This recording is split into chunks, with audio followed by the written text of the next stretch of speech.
Welcome to the LifePro podcast, where today I have the pleasure of having Bek Antonucci with me, who is an emotional well-being coach and the creator of podcasts Raw, Real, and Vulnerable with Bek Antonucci. Welcome to the show, Bek. How are you doing today?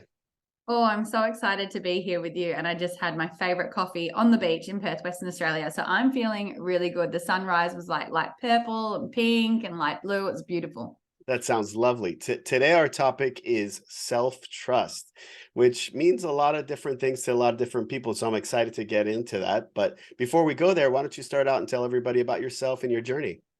I would love to.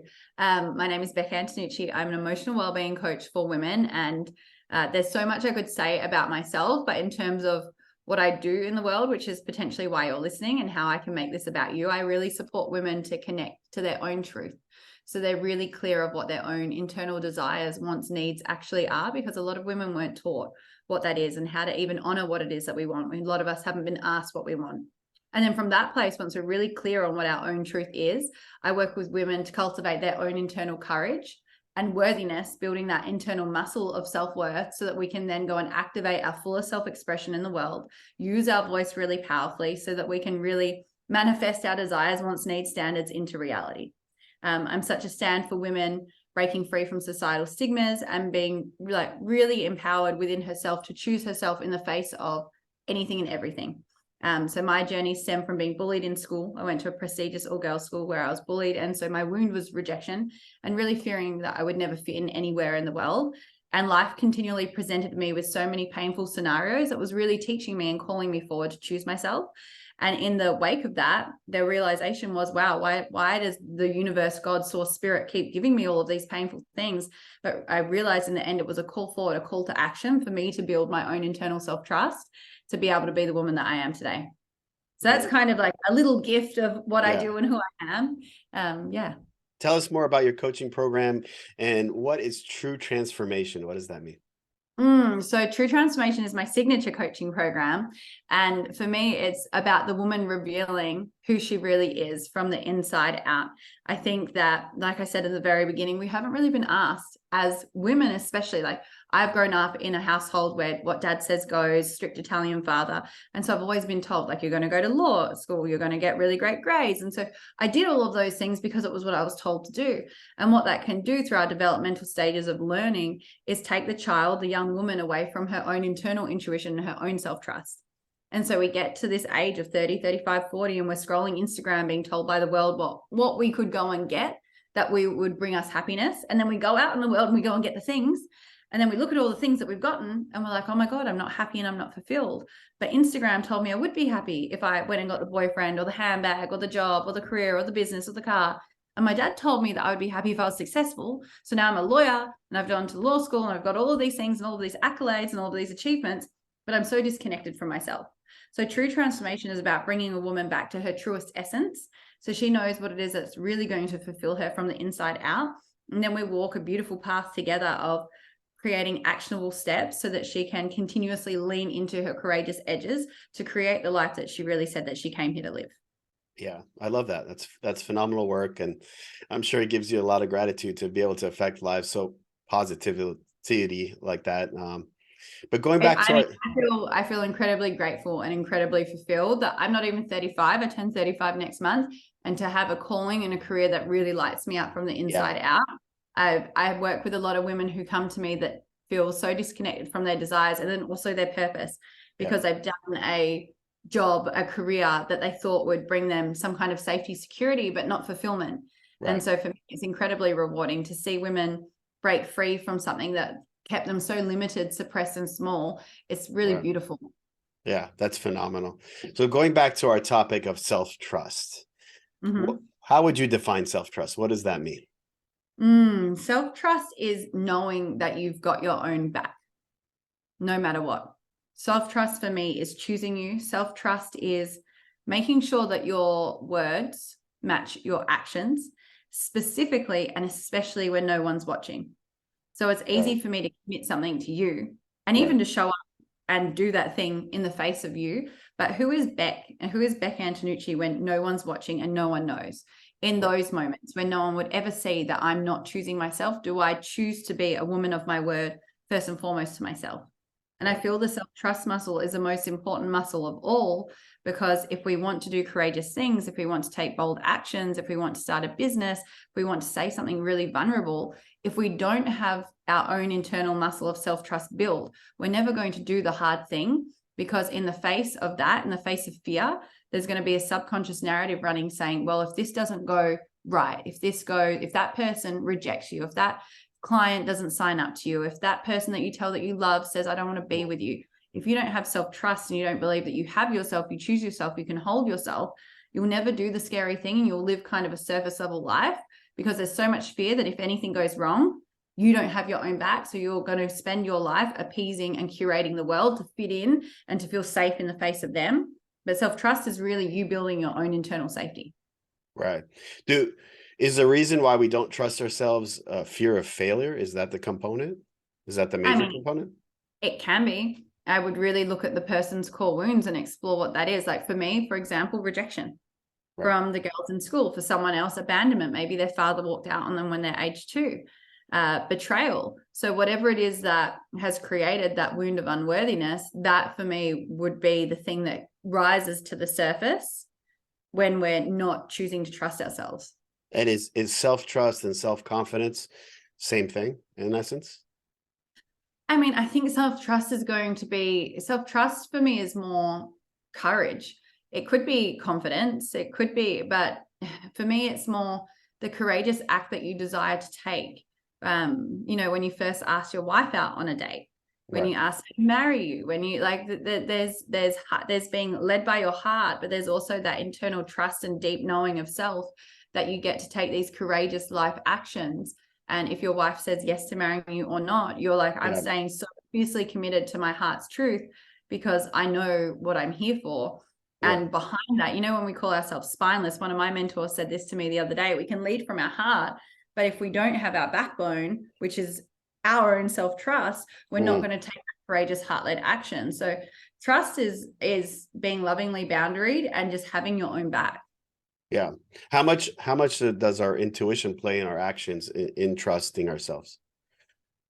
How much does our intuition play in our actions? I mean, it really depends how connected you are to your own intuition. Some people are not. Some people are very mind-led. I had a woman on a coaching call last night, and she's like, I'm trying to think my way through my purpose. And she's trying to mind her way through versus so disconnected from her body. We've been told by society not to trust our own bodies. We've been so disconnected from being with ourselves. We're not present to spaciousness. We don't meditate. We're scrolling social media all day long. So how connected it is depends on how connected you are to your own intuition. I know a lot of people that live in their head all day long. That human is not connected to their intuition. But maybe they're like, I trust myself to show up for myself, but to show up for myself from my mind, to show up from their heart, from their body, depends how much work they've done to really build that muscle, to believe that their intuition knows what's best for them. Yeah. And are we physically possible? Can we trust other people if we don't trust ourselves? Is that even possible?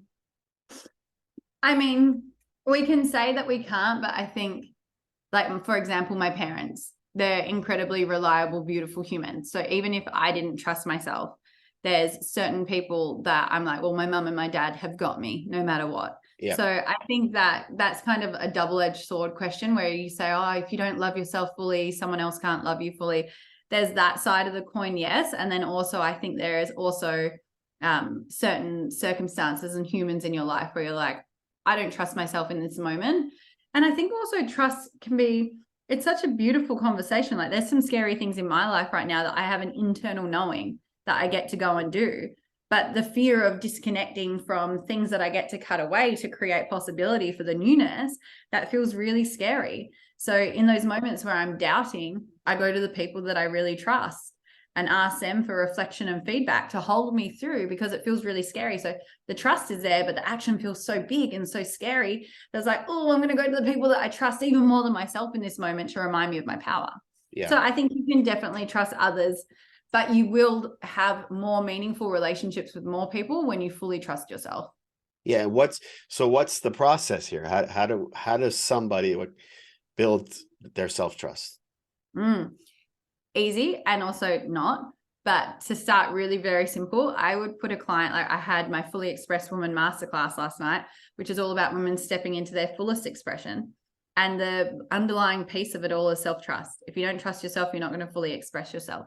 Yeah. And so I give them a really simple, easy, aligned action to take, which is to give themselves a self-trust exercise, something that you commit to doing and you make it exact, measurable, tangible. Maybe you want to work on your fitness and you're like, I'm going to work out 3 times a week for 30 minutes. And no matter what, like if it's raining, if it's snowing, if it's storming, no matter what, you find a way to do this 30-minute exercise 3 times a week. And that to you is your affirmation, your confirmation to yourself. I trust myself. Maybe you're scrolling social media too much and you're like, I'm going to turn my phone on flight mode at 9 p.m. at night. No matter what, you turn that phone on flight mode 9 p.m. at night, 7 days a week. So picking a exercise that you can do that's going to impact your life in a beautiful way, where you set yourself up for success to win. So some of us like, I'm going to work out for 3 hours a day, 7 days a week. That's never going to happen. Set yourself up for success and set a self-trust exercise where you can win. And from that winning subconscious narrative of I'm doing the thing, I trust myself, I'm choosing myself, chances are you're going to do more of it. But what a lot of us do is we set really big goals, which is beautiful. And also when we don't follow through on our word, the subconscious narrative running is like, oh God, there goes Beck again. She says all these things. She makes all these commitments, New Year's, new me. I'm going to drink 3 liters of water a day, exercise for 2 hours a day, meditate for an hour a day. She never does what she says. Yeah. To set yourself up to win. That's what I would do. Yeah, but what if you don't? Like I've said that, and recently I'm going to go to the gym, I'm going to drink water, I'm going to eat healthy, all this stuff. But for whatever reasons, external things happen, and where back pain or headache, and I give excuses and I don't follow through, and I lose that trust in myself. Well, what are the repercussions? So I first would ask you what your intention is. Like, what's your intention? I'm writing this down as you're talking, almost like you're a client. I mean, I would I want to have better. So I feel like if I take better care of myself, I have more energy, I have a better relationship with myself, and in turn, I could have better relationships with other people. So the intention behind gym, water, and healthy eating is a better relationship with self and then others. Right. I want more energy. It really comes down to energy. Better energy. Beautiful. All right. Amazing. So intention, and then all the reasons why you can't. You said headache. So I would get clear on what your intention is, because the intention is kind of your internal anchor. Right. Increase energy for a better relationship with self and then others, minus all of your reasons. You said headache and back pain. What else? Work. I have to get to work. I have a lot to do. I find things to prioritize over my health. Beautiful. And are they more important in those moments than better energy for a better relationship with self and others? At the time they are. At the time they are. Okay. But when we're talking about it right now, I feel foolish to say they are. That's okay. We're not right? We're not here to judge and make ourselves wrong. We all do this in our own different ways. Right. Because like, if I take better care of myself, then I'll be more productive with all those other things. Yeah. Right? Like I'll have better experience at work. And maybe if you find a workout that's really nourishing for yourself, it might support your back pain. That's exactly right. Yeah. And if you're not in pain while you're sitting in your chair, maybe you'll be more productive. Like we can spend all day long trying to do something, or one very productive hour being on and get the same amount of work done. Right. So how can we, we've gone really global here. We're like, I'm going to go to the gym and I'm going to drink water and I'm going to eat healthy. That's global. And so now that we're clear on what your intention is, minus all your reasons, and I'm sure you could come up with 100 more. You've got 3 kids. That's a huge reason. I'm sure that's very different. You've got a wife, you've got a podcast, you've got your work. Yeah. So once you get really clear on all the reasons, then it's like, okay, and that all your reasons could also be considered maybe excuses. Then we're going to set you up for success. So what does actually going to the gym mean? Going to the gym 8 hours a day, going to the gym 3 times a week, going to the gym once? No, I mean, what does going to the gym mean? Well, I played basketball at least 2-3 times a week, and I like to go to the gym, lift weights, maybe do cardio, depending on how much cardio I've had that week. 2 or 3 times a week. So ideally, I like to exercise minimum 45 minutes for 5 days a week. Okay, so exercise. Now, is that setting you up for success? So exercise could be basketball, exercise could be the gym, just as any kind of movement for 45 minutes. Is 5 times a week setting you up for success? Absolutely. You can absolutely do that no matter what, even if you've got back pain, even if you've got a headache, even if you've got work, even if your 3 kids are screaming at you. Yeah, I can do it. If I wanted to do it, I can do it. Yes. Okay, there you go. So for the next 4 weeks, 5 times a week for 45 minutes, do you commit to moving Yes. for the betterment of your energy and therefore your relationship with yourself and others? Yes. And increase productivity. Okay, so that's Right. your first trust exercise. All right, now let's get to water. How much water do you commit to drinking every day? I can commit to, what is this? 50 ounces. 15 ounces. 50, Very 50. Yeah. 50. So what, We're in let's Australia, say we're let's in say mils and liters. 2 liters, let's say. 2 liters. Awesome. So every day you're Yeah. going to fill that bottle up and Right. put it on your desk. Right. And you know by the end of the night if you've drunk it or not. Right. Which Yeah. means by the end of the night, if you're seeing that bottle of water there, you're going to sit there and scull water and know that you're going to be awake all night as you go to the bathroom. Right. Right. Can you commit to that? Yes. 7 days a week. Sure. And that's setting yourself up for success? Absolutely. Done. So then eating healthy. That's again very global. Let's get specific. What would that look like? Reduce my carbs, increase my protein intake, less caloric intake, lose weight. Beautiful. So what I would get you to do in eating healthy could be, that's very unique to each individual. Right. I think you would know the real times where you're saying like, oh, that was a choice that wasn't really aligned. Right. And I would get really clear on what that is so that you can, like I said, measurable, tangible, implementable. Right. We can actually see, like you could document that. For Sure. example, I suffered with disordered eating for over 10 years. My thing was sugar. And so for me, it was like, okay, sugar gets to be once to twice on the weekend with someone so that I'm enjoying it. It's pleasurable. Yeah. It's shared experience. And that was my implementable, tangible action step, because I knew if I was going to go to the freezer at 2 p.m. in the afternoon to eat 2-liter tub of ice cream, I knew that wasn't on my self-trust list. Right. So that's something that I would get clear for, and I would do this as a plan for the next 4 weeks, and that's your self-trust plan. Yeah, I believe that, most of us know what we should eat and what we shouldn't eat. We know what works for us. I've been to many nutritionists, and I know I've taken blood tests. I've done a lot of things. I know what I should take and not take. But as long as I'm planning my meals, I'm fine. But when I have to, on a whim, like I'm hungry and what's convenient to eat, it might be the ice cream that you mentioned, and I might eat that because it's right there, and why not? And so a person that trusts themselves, what would they do if they know that, and the place in which you, I don't want to use the word fail, but the place in which you don't fully choose your best health in that moment is when you're on a whim and not prepared. Yeah. How can you set yourself up for success in that? Right. So it goes back to the topic, right? Self-trust. You have to trust yourself. When you commit to something, you have to do it. But also, if you're not prepared and you know that this comes up, like you're very clear, I know what to eat. I've done my blood test. I've gone to the nutritionist. I know all the things. But on a whim, in that moment, I'm like, oh, just grab I don't know. I was just in America and everything was tacos. Grab the tacos. Yeah. So that sounds good, actually. Well, by the end of Austin, Texas, I was like, I cannot look at another taco. I've had too many tacos. But what I would do when I'm in Perth is we have like a local fresh provisions where they have beautiful home cooked meals. They're super affordable. They're like $15 Aussie, which is like 10 US, and I get 2 meals in one box. So I would fill my freezer with 20 of these meals so that when I'm on a whim and I'm rushed and I'm busy and I know that if I make a food choice that doesn't feel in my highest alignment, I don't feel great after that. It doesn't affect my energy in the way that I desire. I'm less productive because now I'm sleepy. All the things. I would set myself up for success by having that planned. Yeah. So that I can still choose myself and my energy and my health in those moments. And that's how you really build the muscle of self-trust, because it's easy for you to choose yourself fully when all your conditions are perfect. But conditions are not always going to be perfect. Life is going to life on you. And when life is lifing and you go, oh, well, there goes my health. Let's just go through Macca's and get a double quarter pounder. And you said that your health is your main priority. Your subconscious narrative is like, there you go. Yeah. When life, you forget yourself.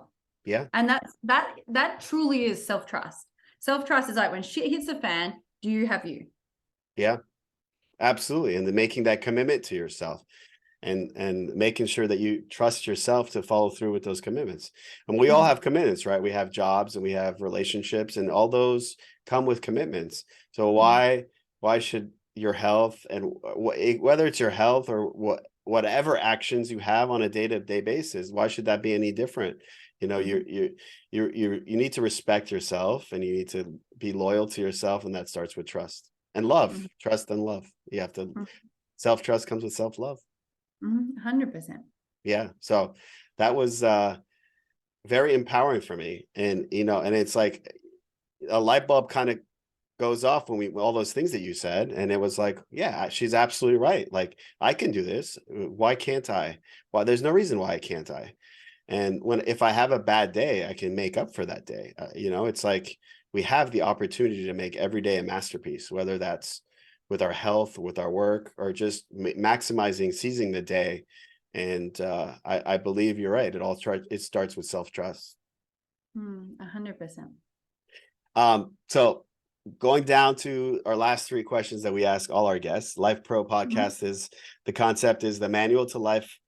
Everything in life comes with a manual except for life itself. And all of our guests have at least one thing that they want to teach the world. So I ask you, Bek, what is one thing you want to teach the world? Oh, I always say the same thing, which is the avoidance of emotional pain will only further manifest more pain in your physical reality. Yeah, I love that. So speaking your mind, letting things go out, and advocating for yourself. Where whatever the core wound is that you're avoiding, say mine was rejection, and you're trying to band-aid it with external results to avoid what's there. Like, for example, I was bullied by women, created the wound of rejection. I was sure if I had the perfect body and I was beautiful and I had the career and the partner, it would make me not feel all the things that I felt then. But the more I ran from it, the more it further created exactly what I was doing. You cannot heal a wound from the same energy that it was created. So I'm trying to heal this wound as I keep going throughout my young adult life, and I get 30 and I'm like, how the God's good earth did my life get to here? Right. And it was through pure avoidance. And once I had the courage to really look at, oh my God, the pain, thoughts of unworthiness, not being chosen, not fitting in, not belonging. Once I looked at it, I was then able to do the work to heal it so that I didn't further perpetuate the same pain. Right. That's the work. I love it. That's fantastic. Was there a book that had the biggest impact on your life? Well, I'm actually reading one right in this moment that is having a massive impact, and it's called Call of the Wild by Kimberly Ann Johnson. How we heal trauma, awaken to our own power, and use it for good. So that is everyone listening, everyone that I've referred it to so far is like, this is changing my life. Yeah. So that is the new one. And the old one, I know you didn't ask for two, is Conversations with God by Neil Donald Walsh. Yeah, I had a guest last week that actually said the same book. Yeah. So I haven't read it, but it's definitely, after I talked to her, I put that on my read list, and I'm looking forward to reading that as well. It's my mentor's favorite book as well. So I would really highly encourage everyone to jump onto it. My last question for you is, how can somebody get in touch with you or follow you? Yeah, you can come straight over to Bek Antonucci over on Instagram. And that's where I'm most active. That's where I manage my own page, or any other social media handle. I'll be there, but Instagram is where you'll really find me. Come over to my podcast, have a tune in, let me know if you love it. Everyone's welcome in my world. Bek, you've had an influence on my life, and obviously changed the next 4 weeks of my life, because I've committed to making a change, and I thank you for that. And I thank you for the 30 minutes that we spent together today. It was a pleasure. I hope you enjoyed it. I know people watching will enjoy this as well. It was amazing, and I can't wait to hear an update in 4 weeks' time. Yeah, I'll be in touch. I won't let you down. So good. You won't let yourself down. I won't let myself. Bye. Take care, everybody.